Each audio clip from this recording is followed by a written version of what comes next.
નમસ્તે વિદ્યાર્થી મિત્રો, અમારી ચેનલમાં તમારું હાર્દિક સ્વાગત છે। આજે આપણે આ વિડીયોની અંદર ધોરણ 8નું પરીક્ષામાં પૂછાય એવું વાર્ષિક પરીક્ષા 2026નું એસાઇનમેન્ટના MCQ જોઈશું।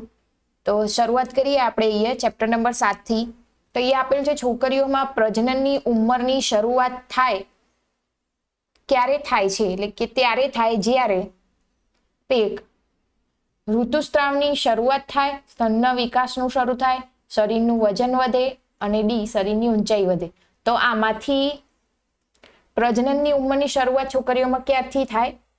તો એમાં આવશે જવાબ ઓપ્શન એ, ઋતુસ્રાવની શરૂઆત થાય ત્યારે, એટલે કે મેન્સ્ટ્રુઅલ સાયકલની શરૂઆત થાય ત્યારે થાય। ત્યાર પછી આગળ નેક્સ્ટ ક્વેશ્ચન જોઈએ।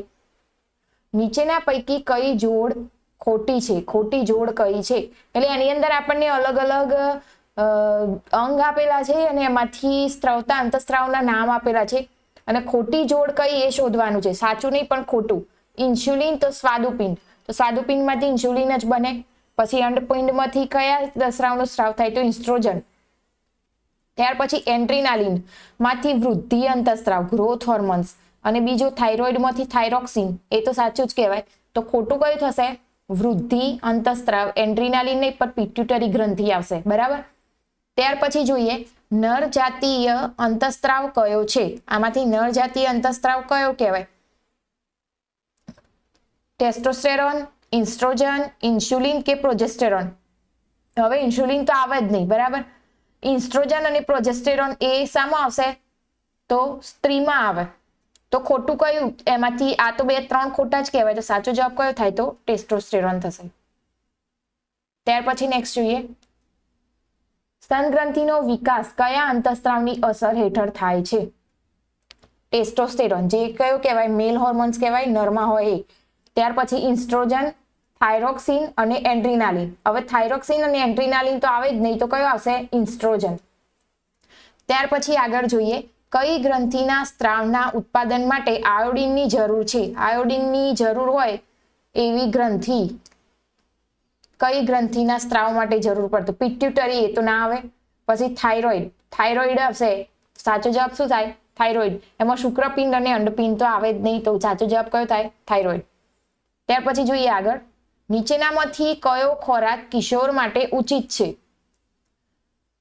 સાચું આમાંથી એ કયા ખોરાક છે કે જે કિશોર માટે ઉચિત છે, એટલે સાચા છે એમ કે એ વખતે જરૂર હોય એવા કયા? ચિપ્સ, નૂડલ્સ અને કોકોકોલા, તો શું કહેવાય? ફાસ્ટ ફૂડ થયું। પછી રોટલી, દાળ, શાકભાજી, ભાત, નૂડલ્સ અને બર્ગર, શાકાહારી ટિક્કી, ચિપ્સ અને લેમન પીણું। તો આમાંથી હેલ્ધી ખોરાક કયો કહેવાય? તો રોટલી, દાળ, ભાત અને શાક, બરાબર। ત્યાર પછી નેક્સ્ટ જોઈએ પ્રકરણ 8 જ્યારે પદાર્થ પર એક જ દિશામાં 2 બળો લાગે ત્યારે શું થાય? અહીંયા જ્યારે પદાર્થ પર એક જ દિશામાં 2 બળ લાગે ત્યારે શું થાય? તેઓ એકબીજામાં ઉમેરાય છે, તેઓ એકબીજામાંથી બાદ થાય છે, તેઓ ગુણાય છે કે તેઓ ભગાય છે? તો આમાં શું થાય? એક જ દિશામાં લાગતા હોય તો 2 સરખા જ કહેવાય, તો એકબીજામાં શું થાય? ઉમેરાય, એટલા માટે ઓપ્શન એ થશે। ત્યાર પછી આગળ જોઈએ બળની માત્રાને ખાલી જગ્યા વડે દર્શાવાય। બળની માત્રાને શાના વડે દર્શાવાય? તેના મૂલ્ય, દિશા અને મૂલ્ય બંને, અને તેના સંકેત। તો બળનું શું હોય? મૂલ્ય, તો તેના મૂલ્ય વડે દર્શાવાય, બરાબર। કેટલો ફોર્સ થયો, કેટલું બળ લાગ્યું એ પરથી દર્શાવવામાં। ત્યાર પછી નેક્સ્ટ જોઈએ 2 સ્થિર વિદ્યુત ભારો વચ્ચે લાગતું બળ ખાલી જગ્યા છે। 2 સ્થિર વિદ્યુત ભારો વચ્ચે લાગતું બળ કયું કહેવાય? ચુંબકીય બળ, સ્નાયુ બળ, સ્થિતિ વિદ્યુત બળ કે ઘર્ષણ બળ? હવે સ્થિર વિદ્યુત ભાર કીધું હોય તો કયું આવશે? સ્થિર વિદ્યુત બળ આવે, બરાબર। ચુંબક હોય તો ચુંબકીય બળ આવે, સ્નાયુ આપ્યું તો સ્નાયુ બળ આવે, બરાબર। તો એના માટે સાચો જવાબ કયો થાય? સ્થિર વિદ્યુત બળ। ત્યાર પછી આગળ નીચેનામાંથી કયું બળ સંપર્ક બળનું ઉદાહરણ છે?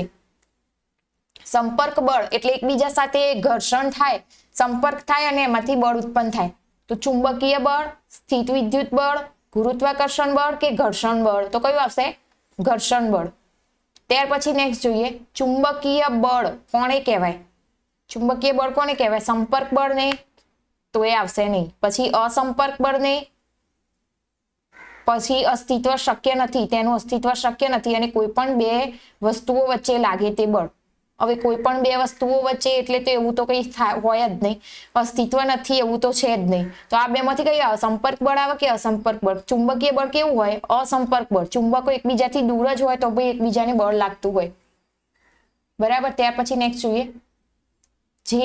જે પ્રકારના બળમાં માત્ર આકર્ષણ બળ જોવા મળે તે ખાલી જગ્યા છે. આકર્ષણ જોવા મળે એવા બળ કયા? સ્થિર વિદ્યુત બળ, ચુંબકીય બળ, ગુરુત્વાકર્ષણ બળ, એ અને બી બંને. તો પેલું તો એ અને બી તો આવે જ નહીં. સ્થિર વિદ્યુત બળ ને ચુંબકીય બળ તો આવશે જ નહીં, કારણ કે આમાં શું કીધું? જે પ્રકારના બળમાં માત્ર આકર્ષણ જ જોવા મળે તો એ શું કયું આવશે? ગુરુત્વાકર્ષણ બળ.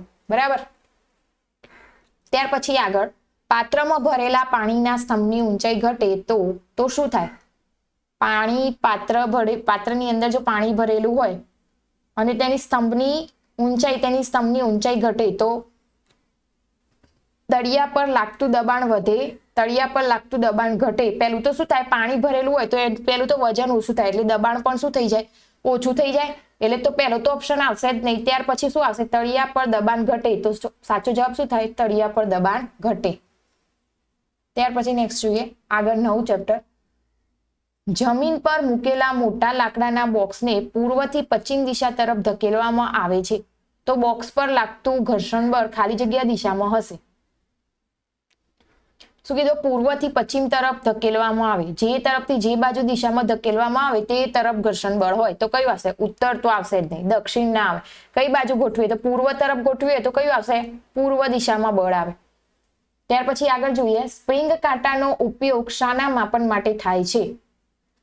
વસ્તુનું દળ, વસ્તુ પર લાગતું બળ, વસ્તુની ઘનતા અને વસ્તુનું વજન. હવે આમાંથી સાચું શું? સ્પ્રિંગ કાંટાના વજનનો ઉપયોગ, સ્પ્રિંગ કાંટાનો ઉપયોગ શાના માટે થાય? તો વસ્તુ પર લાગતું બળ અને બીજું શું આવે? વસ્તુ પર લાગતા વજન માટે. બળ અને વજન માટે સ્પ્રિંગ કાંટાનો ઉપયોગ થાય તો એ માટે આપશે ઓપ્શન સી. જવાબ એ સાચો થશે.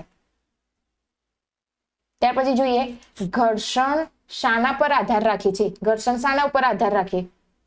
ઘર્ષણ કરવું હોય તો એના માટે શું જરૂર પડે? સપાટીનું લીસાપણું, સપાટીનું ખરબચડાપણું, સપાટીનો નમણ કોણ અને આપેલા તમામ. તો અહીંયા શું આવશે? 3 ની જરૂર પડે એટલા માટે આપેલા તમામ આવશે. ત્યાર પછી આગળ જોઈએ, પદાર્થ પર લાગતું ઘર્ષણ બળ શાના પર આધાર રાખતું નથી? પદાર્થ પર લાગતું ઘર્ષણ બળ શાના પર આધાર રાખતું નથી?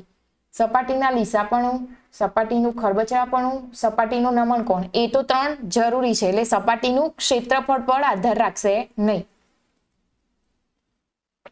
ત્યાર પછી નેક્સ્ટ જોઈએ ચેપ્ટર નંબર 10. ધ્વનિ ખાલી જગ્યામાં પ્રસરી શકે છે. ધ્વનિ શામાં પ્રસરી શકે? તો ધ્વનિ દરેક જગ્યાએ પ્રસરી શકે. વાયુ, માત્ર પ્રવાહી, માત્ર ઘન પદાર્થ. તો શું આવશે? આપેલ તમામ. ઘન, પ્રવાહી અને વાયુ ત્રણેય જગ્યાએ શું હોય? ધ્વનિ પ્રસરી શકે. ત્યાર પછી આગળ, ધ્વનિનું પ્રસરણ સામો થઈ શકતું નથી. થઈ શકતું નથી એટલે એનો મતલબ થઈ શકે છે એવા તો જવાબ આવશે જ નહીં. ઘન, વાયુ ને પ્રવાહી તો ના જ આવે તો વધ્યું શું? શૂન્યાવકાશ. તો શૂન્યાવકાશ એ એનો જવાબ થાય. ત્યાર પછી આગળ જોઈએ, નીચેનામાંથી કોના અવાજની આવૃત્તિ ન્યૂનતમ હોવાની શક્યતા છે? ન્યૂનતમ એટલે ઓછી એમ. નાની છોકરીઓની, નાના છોકરાઓની. તો એ તો બે આવશે જ નહીં, કેમ કે ધીમે ધીમે વધે. પછી પુરુષના કે સ્ત્રીના. તો શું આવે? પુરુષનો અવાજ શું થાય? ધીમે ધીમે ઓછો પણ થઈ શકે અને ધીમે ધીમે વધી પણ શકે. તો એ સાચો જવાબ શું થાય? પુરુષના જ આવે.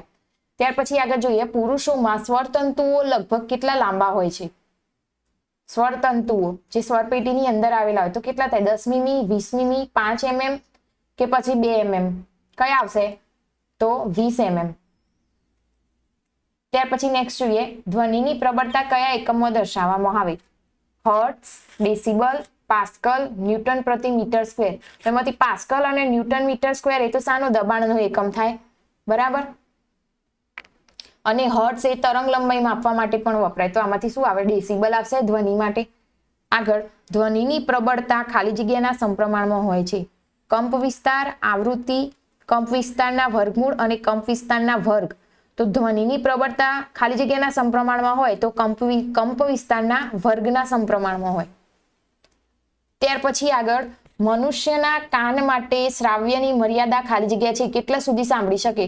તો 20 હર્ટ્ઝ થી 20,000 હર્ટ્ઝ આ આપણી શું થાય મનુષ્યના કાનની શ્રાવ્ય મર્યાદા એટલે એટલા સુધીની સાંભળી શકે એમ. ત્યાર પછી નેક્સ્ટ જોઈએ ચેપ્ટર નંબર 11 વિદ્યુત બલ્બ વિદ્યુત પ્રવાહની ખાલી જગ્યા અસરના લીધે પ્રકાશિત થાય છે. શાના લીધે? વિદ્યુત બલ્બ એ જ્યારે વિદ્યુત પ્રવાહ એમાંથી પસાર થાય એટલે શું થાય? એ ગરમ થાય, તો એટલા માટે પ્રકાશિત થાય. તો એમાં રાસાયણિક આવશે, ચુંબકીય આવશે, ઉષ્મીય આવશે, કાપેલ એક પણ નહીં. ગરમ થાય એટલે કઈ આવે? ઉષ્મીય. ત્યાર પછી જોઈએ નીચેનામાંથી કોને વિદ્યુત દ્રાવ્ય તરીકે વાપરી શકાય નહીં? વિદ્યુત દ્રાવણ તરીકે વાપરી શકાય નહીં તો શું આવે? કોપર સલ્ફેટનું દ્રાવણ, મંદ સલ્ફ્યુરિક એસિડ, સિલ્વર નાઇટ્રેટનું દ્રાવણ અને આલ્કોહોલ. ઉપરના 3 સાચા એ 3 વાપરી શકાય પણ આલ્કોહોલનો ઉપયોગ કરી શકાય નહીં એટલે ઓપ્શન ડી આવશે જવાબ. આગળ ઇલેક્ટ્રોપ્લેટિંગની પ્રક્રિયા એ વિદ્યુત પ્રવાહની ખાલી જગ્યા અસર છે. ઇલેક્ટ્રોપ્લેટિંગ ભૌતિક તો આવશે જ નહીં. પછી ઇલેક્ટ્રોપ્લેટિંગમાં શું કરવામાં આવે કે ઢોળ ચડાવવાની ને એ બધી પ્રક્રિયા એમાં આવશે. ઇલેક્ટ્રોપ્લેટિંગની પ્રક્રિયા કહેવાય તો એ કઈ કહેવાય? રાસાયણિક પ્રક્રિયા કહેવાય. ત્યાર પછી નેક્સ્ટ જોઈએ ખાદ્ય પદાર્થના સંગ્રહ માટે ઉપયોગમાં લેવાતા ડબ્બો પર શાનું આવરણ ચઢાવવામાં આવે છે? ટીન, ઝીંકનું, ક્રોમિયમનું કે લોખંડનું? તો કયું આવશે? ટીનનું આવરણ ચઢાવવામાં આવે. ત્યાર પછી આગળ જોઈએ નીચેનામાંથી કઈ વસ્તુ સરળતાથી ઘર્ષણ દ્વારા વીજભારિત થતી નથી? પ્લાસ્ટિકની ફૂટપટ્ટી એ થઈ શકે, બરાબર, આપણે જ્યારે એને માથાના વાળ ઉપર ઘસીએ તો એ થઈ જાય ઘર્ષણ. પછી તાંબાનો સળિયો, ફુગ્ગો, ફૂલાવેલો ફુગ્ગો અને ઊનનું કાપડ આ 3ને ઉદાહરણ તમને બુકની અંદર આપેલા છે. તો સરળતાથી ના થાય એવું કયું? તો તાંબાનો સળિયો. ત્યાર પછી કાચના સળિયાને કોની સાથે ઘસવાથી કાચના સળિયામાં ધન વીજભાર મળે છે? તો શાના સાથે આવે? રેશમ સાથે. ત્યાર પછી આગળ નીચેના પૈકી કઈ કુદરતીય ઘટનાનું પૂર્વાનુમાન શક્ય નથી? ચક્રાવાત, વંટોળ, ભૂકંપ કે ગાજવીજ સાથે વરસાદ? તો કયો આવશે? ભૂકંપનું શું થાય? પૂર્વાનુમાન લગાવી શકાય નહીં. ત્યાર પછી નેક્સ્ટ જોઈએ 4 તીવ્રતાવાળા ભૂકંપ કરતા 6 તીવ્રતાવાળો ભૂકંપ કેટલી ગણી વિનાશકતા સર્જી શકે છે? કેટલી થાય? 1.5 ગણી, 2 ગણી, 100 ગણી કે 1000 ગણી? તો કઈ આવશે? 1000 ગણી.